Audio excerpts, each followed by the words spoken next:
Почитувани, еден од главните приоритети на владата на ВМРО-ДПМН е несомнено унапредување на спортот во Република Македонија, како и развивање на спортскиот дух кај младите луѓе. Ова не беше случај во минатото. Младите и спортот бе области каде што повеќе од една деценија не беше инвестирано ниту денар во ниту еден значаен проект. Социјалдемократскиот сојуз немаше чувство за потребите на младите луѓе во Република Македонија.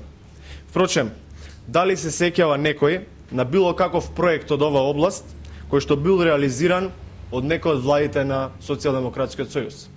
Се разбира, ова е реторичко прашање, затоа што таков проект и нема. Затоа владата на ВМРО-ДПМН пред 4 години подготви програма која е богата со многу проекти во насока на подигнување на спортот во Република Македонија. Голем дел од овие проекти се завршени, а дел се во фаза на реализација и дел треба да започнат.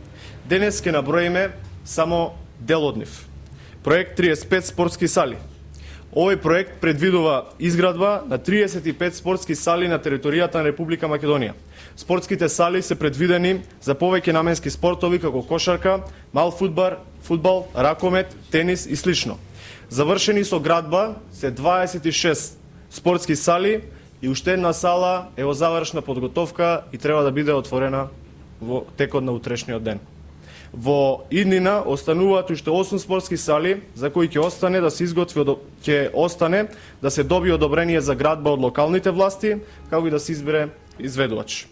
Проект 50 фудбалски игралишта. Овој проект предвидува изградба на 50 фудбалски игралишта на територијата на Република Македонија. Фудбалските игралишта ќе се изведуваат согласно меѓународните стандарди за играње на фудбалски надпревари. Истите содржат кабини за играчи, собликувални, трибини и рефлектори, како и соодветно дренирање на атмосферски води. Крајниот рок за изградба на 50 фудбалски игралишта е 2011 година. Проект 100 тениски терени. Овој проект предвидува изградба на 40 двојни тениски игралишта со 2 тениски терени и 20 единични тениски игралишта со по еден тениски терен на територијата на Република Македонија. Воведени во работа се 4 единични тениски игралишта и 13 двојни тениски игралишта, што ја дава бројката од 30 досега почнати тениски терени. Рокот за изведба на едно теренско игралиште изнесува 4 месеци по воведување во работа на изведувачот за единечните, а 5 месеци за двојно тениско игралиште. Изградба на северна трибина. Со изградбата на северната трибина капацитетот е зголемен за 9600 гледачи и ви публика за 465 места на градскиот стадион Арената Филип II во Скопје. Инвестирани се финансиски средства во висина од 824 милиони денари. Проект изградба на источна и западна трибина. Проектот е во фаза на реализација. Со изградбата на источната и западната трибина капацитетот на спортската арена Филип II ќе се зголеми за 11.920 седишта. Исто така, проектот предвидува фасадно обликување и осветлување на стадионот, како изведба на подтрибински простор со скупна површина од околу 21.620 метри квадратни. Проект воведување на национално спортско признание за врвните спортисти после завршувањето на нивната спортска кариера.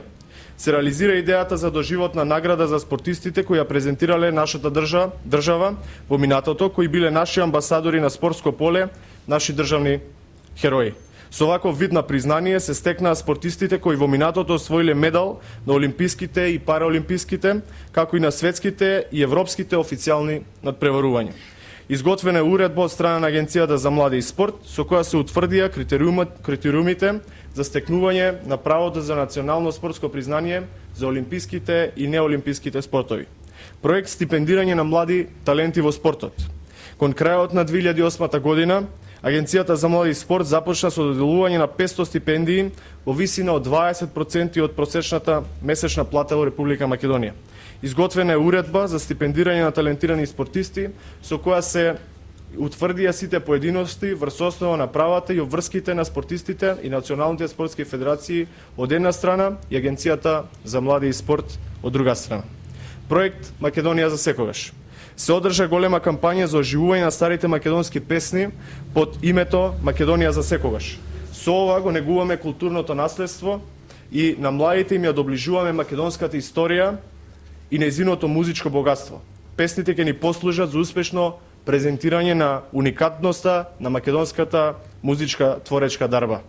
Целта на овој проект е подигнување на националната свеска и младите и оживување на старите македонски песни. Проект избор на национална спортска химна. Во 2007 година спортистите и нивните фанови ја добија официјалната македонска спортска химна. Проект Избери живот, избери спорт. Агенцијата за млади и спорт на Република Македонија воведе национална кампања за спортување и борба против пороците, алкохолот, дрогата и цигарите. Потребата од ваков вид на обраќање до младите луѓе се јави од фактот дека овие пороци заземаат се поголем дел меѓу нив и застрашувачките резултати од истражувањето во тоа област не потикнаа на оваа кампања. Во промотивните спотови беа видени Индира Кастратович, Дарко Панчев, Перо Антич, Кирил Лазаров, Врбица Стефанов, Вели Мумим, Артим Шекири. Во иднина планирано да се реализира и проектот Сала за зимски спортови, како и проектот 100 повеќенаменски игралишта. Исто така во подготовка и усвојување на Законот за млади и уште многу други проекти. Конечно се инвестира во спортот во Република Македонија, по децениското запуштање и негрижата за младите и за спортистите. ВМРО-ДПМН, како и досега, така и одсега, ќе продолжи да инвестира во овој сектор за еднината на државата со цел подигнување на спортот во Република Македонија на едно повисоко ниво и ниво кое што ќе ни овозможи нас, обичните граѓани, да се гордееме со нашите спортски амбасадори. Ние знаеме дека кога инвестираме во младите луѓе и спортот, инвестираме за подобра иднина на нашата држава. Ви благодарам. Прашања дали имате околу оваа тема? Немате? Ви благодарам. Колку пари потребите за кампањата? За спотовите со Кастратовица? Значи, ова е прашање кое што е во доменот и во рамките на буџетот за Агенцијата за млади и спорт. За детални информации ќе се обратите таму, ќе ви излезат во пресед, ќе одговорат на овие точно на овие барања точно и прецизно со точни цифри. Иначе се е отворено и транспарентно. Ви благодарам. Во Германија се отвора истрага за користење на пари од Телеком за подкупување на политичари, меѓу кои и во Македонија. Добро. Ставот на ВМРО-ДПМН, дали има сознанија за кои политичари, дали може и од вашата партија? Вчера ВМРО-ДПМН излезе со став. Мислам дека прашањево треба да го упатите токму во штабот на Социјалдемократскиот сојуз, затоа што 6 спорни договори за консултантски услуги кои што се предмет на истрага се токму во време на владењето на СДСМ од 2004 до 2006 година, тогаш кога токму во бордот на директори на македонските телекомуникации членуваа луѓе делегирани од страна на Социјалдемократскиот сојуз. Имињата веројатно ви се познати, можам и да ги кажам кој во тој момент бил член на управниот одбор. Мислам дека го беше господинот Дејан Мицковиќ, претседател на борд на директора, и мислам дека во бордот беше и господинот Ванчо Узунов. Значи, ова прашање треба да го упатите до Социјалдемократскиот сојуз и тие веројатно треба да дадат одговор зошто тие договори се спорни. Благодарам.